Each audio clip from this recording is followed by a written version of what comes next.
I can already tell that this is going to be a very, very fun year.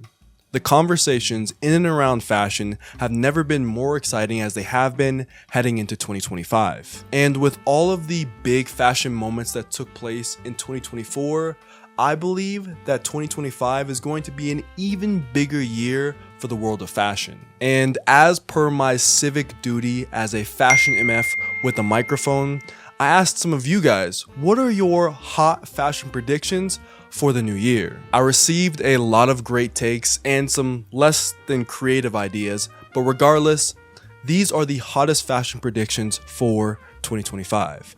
For those of you who don't know me, my name is Drew. What to do? It's nice to meet you. Let's talk 2025 fashion. Before we begin, if you agree, disagree, laugh, or get upset about any of the predictions or opinions in this video, let your voice be heard down in the comments. Number one of the best takes of the new year is that personal style will die or is dead in 2025. Maybe you've heard rumblings of the idea that personal style has taken a hit in the 2020s. What does it mean to have personal style in an era where all we need to know about how you dress comes from which part of TikTok's algorithm you spend the most time scrolling on? When Ralph Lauren said, "There are people that make products, but the product is part of their life. They live what they are." I was selling what I was, what I believed in. My clothes were part of the dream. My clothes were part of the world. You can't separate clothing. In my world, you can't set the environment away from what you're wearing. he didn't know it, but he was ahead of his time with this idea of world building. The internet has developed worlds that within a few taps we can all step into. If you're being fed the aesthetics of a wealthy Long Island woman in her 50s and 60s, don't fret. We have something for you. It's called the coastal grandma look, and it is shoppable within a few taps. If you've been subtly influenced by the sultry looks of eroticized 2000 office looks, we've got something for you. It's called the office siren, and guess what? It's shoppable. I'm looking at all the dudes who wear baggy jeans and boxy, cropped in the body t-shirts or jackets. All the people who are proportion, silhouette demons who only think about fashion when it comes to proportion and silhouette. Don't think that you are immune to changing tides, trends, and social media fashion. The bottom line of this very poorly executed bit is that the internet and TikTok and short form media has totally changed the way that we interact with fashion, both online and in real life. And the worlds that we've created in these online spaces are more monetizable and more shoppable, more consumer focused than ever before. And it's caused a lot of people to lose a bit of personal style in exchange for stepping into all of these different aesthetics or cores or whatever you want to call them. Office siren. I know that I'm not above influence, especially with how we've all been consuming content over the last 5 years, since 2020, I would say. But why is the death of personal style one of the best hot trend predictions for 2025? I think self-awareness is an important first step in order to attempt to make change. And if you love the way you dress, fantastic. Keep doing what you're doing. This next 10 seconds isn't for you. But if you're bothered by the fast-paced nature of trends, the desire to find the newest fashion core or aesthetic, and want to start building a timeless wardrobe, then you have to change your interaction or how you interact with social media. People didn't buy punk core fashion. They were punk. People didn't buy cottagecore.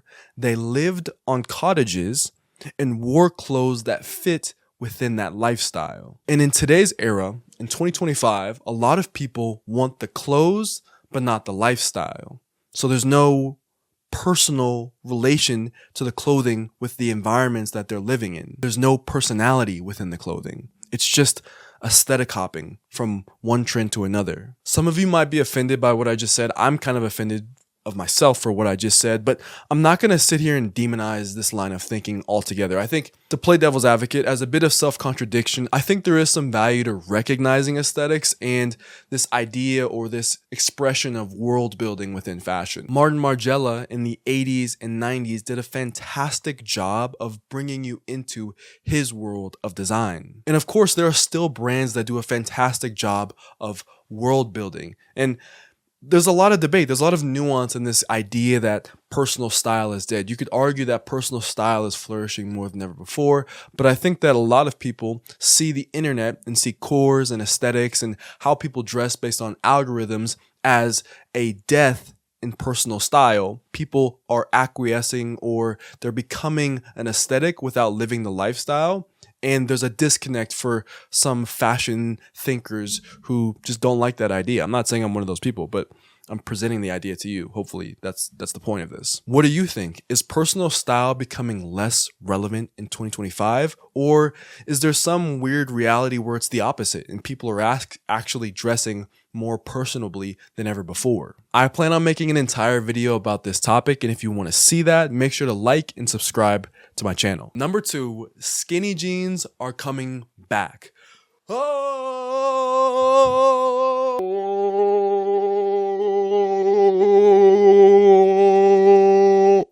This is one of the worst takes of 2025, even though I kind of believe in it myself. Skinny jeans are not coming back, you guys. Gen Z is still the generation driving youth culture and popular culture trends in the now, in 2025. And I guarantee you, if you're Gen Z, if you're someone born between 1997 and whatever the other date is, then I guarantee that these people are not going to be just all of a sudden switching from wearing baggy jeans, which they've loved and continue to love, to skinny jeans in a matter of 12 months. From a full-scale takeover. Skinny jeans are not just going to take back over, right? Nobody in Gen Z is dressing in skinny jeans. None of the Gen Z celebrities, none of the Gen Z tastemakers. Think about it.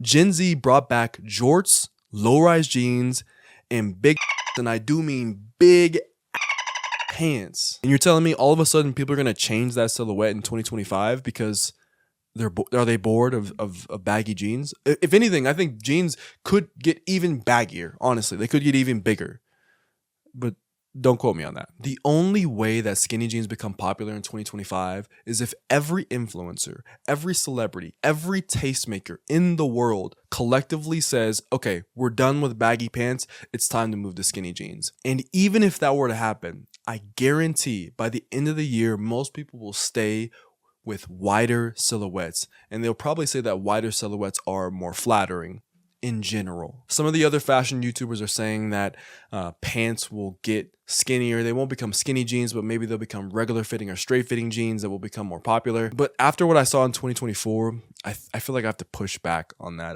I even predicted and said in 2024 that skinny jeans might become more popular, but even in 2024, I didn't see that at all. I didn't see any inclination that people wanted to wear skinny jeans over wider fitting jeans, or that they thought skinnier jeans were more stylish than wider fitting jeans. Until Gen Alpha begins setting youth culture trends and then popular culture trends, I don't see this taking place. We are still very much so in an era of baggy and wide silhouette pants, and I don't even think it's reached full saturation or full maturity amongst the full gamut of people who own clothes and wear pants of varying silhouette style. I also think that most fashion folks who are referencing different pieces and silhouettes and styles from previous eras aren't looking back at kind of the 2010s or the late 2000s. They're looking back at the 60s and the 80s and the 90s and the 2000s, where the silhouettes of those eras were just not skinny jeans. And I think that these references are still very popular right now. Number 3, a sneaker revival is coming in 2025. I've found out that it's pretty hard to predict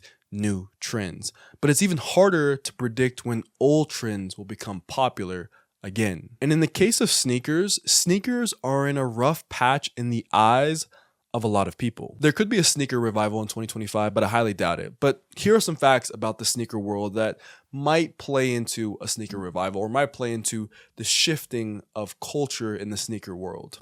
Nike just hired a new CEO in late 2024. His name is Elliot Hill. From my understanding, Hill is going to be tasked with getting Nike's stock and market share back up to where it was before it began to slump. The sneaker market is estimated to be worth $113 billion with a B by 2033, which might make you think that, sneakers are doing pretty well culturally. $113 billion, that's a lot of money. But in all honesty, as someone who thinks that they have a pulse on the world of sneakers, I think the industry has changed pretty dramatically over the last 5 years, over the last 10 years. It's really gone through some true changes. People still love to wear sneakers and still love sneakers. Don't get it twisted. But sneakers just aren't as hot of an item of footwear as what they used to be. Now, of course, this is subjective. I'm approaching this from someone who is an American or a United States of American living in the Western world, living in cities like New York City, and right now I'm in Denver, and I see a shift taking place. There's an argument to be made if you're living in Berlin, if you're living in South Africa, if you're living in parts of Asia. It could be a totally different sphere of culture and influence taking place. And if it is, let me know down in the comments. But I think overall, from the internet and from the worlds that I'm a part of, going back to the death of personal style and world building, the worlds that I'm a part of, sneakers have taken a backseat to loafers, derbies, mules, boots, other things, right? To clarify, as it pertains to what makes something look as cool as it can look, or what makes something cool. Number 4, one of my favorite 2025 hot fashion takes is that scarves are going to take over winter styling this year. Scarves, balaclavas, head coverings are essential during the cold winter months. But who says these fashion essentials can't also be incredibly stylish? Scarves have always been important for winter styling, but I think in winter 2025, they will continue to dominate street looks. In women's wear, they tend to add a dramatic pop of color. In menswear, they often are more subtle and warm in tone, but they work well in both scenarios. I like this take. I think it's one of the best takes that I received from you guys, and I think scarves and outfits and the playing with these kind of accessories will only continue to be more popular in 2025. Number 5, brands matter less, and shape, design, and silhouette matter more. To me, this is a great take, and I absolutely love this take. Over the course of the last several years, there seems to be more an emphasis on the fundamentals of fashion as opposed to wearing X, Y, or Z brand. Gen Z, because of the internet, is the most informed fashion generation of all time. And I kind of alluded to this earlier, but one of the pillars of understanding what's important to Gen Z as it pertains to knowing what it means to be stylish, to be cool, to be someone who's got aura or sauce, is understanding shape and silhouette within outfits. For better or for worse, these ideas have permeated online and have taken possession of a lot of the fashion world. And it's funny, Miu Miu, Prada, and Loewe were the quote-unquote hottest brands of 2024. And when I look at these brands, I look at their collections and their clothes, these brands completely understand the importance of creating interesting shapes, silhouettes, and having very function-forward designs that are playful within that realm. And for these brands, it's not just about jackets and pants. We're talking about bag shapes, hair, shoes, belts. All of these things have taken on a life of their own in 2025. And as we continue to progress through this year, I think it'll only become, these ideas will only become bigger for 2025. Let's get a word in for today's sponsor, Squarespace. Are you interested in making your very own website for a brand or creative project? Squarespace offers a comprehensive amount of features to help you create the website that you've always wanted. If you want to sell your products direct to consumer, or if you want to showcase your body of work, Squarespace makes it easy to do that and more. Currently, I'm using my Squarespace website as a hub for all of my content and as a way to direct those interested to my podcast and social media. If you need a design to help nudge you into creating your first website, this is your sign. Visit squarespace.com/DrewJoyner for 10% off your first purchase of a website or domain. Number 6, formal wear and tailoring mixed with streetwear. I've been ringing the alarm bells on streetwear for some time now. And what I mean by ringing the alarm bells, I've been asking what's happening in streetwear. Streetwear has changed and will continue to change and evolve in 2025. What's crazy to me is that streetwear can look like this, but can also look like this. And as someone who's been a fan of streetwear for a better half of a decade, I can't wait to see how the language around streetwear evolves throughout the course of this year. Personally, I like the idea that streetwear and tailoring and like formal clothes and menswear will kind of mix together, but I feel like there needs to be more investigation taking place when it comes to the entire world of streetwear, because after, Virgil Abloh and Supreme and Louis Vuitton and all these things were taking place, it seems like, all of the investigative journalism on streetwear has kind of changed into, everything being about social media, TikTok fashion, the corification of things. And I kind of wish, there was some journalists out there or some publication that would explore like what is streetwear in 2025. That could be your title. What is streetwear in 2025? ? Highsnobiety, Hypebeast, Complex, Vogue, somebody. Number 7, climate conscious fashion will get bigger in the new year. Sadly, unfortunately, I don't think that this is that good of a take for 2025. I would put it into the bucket of one of the worst takes. And it's sad for a couple of reasons. This is a bit cynical, but from the way that I understand it now, is that fashion and industries like fashion will never be climate positive with how they currently operate. And in a lot of instances, the governments of the world, the prevailing wisdom of people talking about climate conscious fashion, they put a lot of the onus on the consumers and they put less of the onus on the corporations, the conglomerates of the world to change, as opposed to, basically they want people to change and not corporations, right? I've personally thrifted and gone thrifting countless times. I've bought secondhand items a countless number of times. Well, not countless. I've bought secondhand items very, very frequently. I support many, many independent brands, creatives, and boutiques. But the vast majority of people who are looking to buy clothing care about one thing. And that one thing is, how much does the garment cost? And rightfully so. When you can't afford food, when housing prices are going up, when you're drowning in debt, why would you choose a organic cotton t-shirt that's $5 when you can buy a polyester t-shirt that's 50 cents, as an example? People don't, and they won't under this system. And while there may be brands that grow in prominence that are more founded or rooted in sustainability within fashion, in 2025, unless there's some kind of miracle that takes place, there's no way that they'll be able to make up ground for the environmental impact of fast fashion companies like Zara, Temu, and Shein. These 3 companies offer cheap, trendy clothing to the masses and have captured a massive majority in market share all over the world. And while I personally strongly dislike these companies,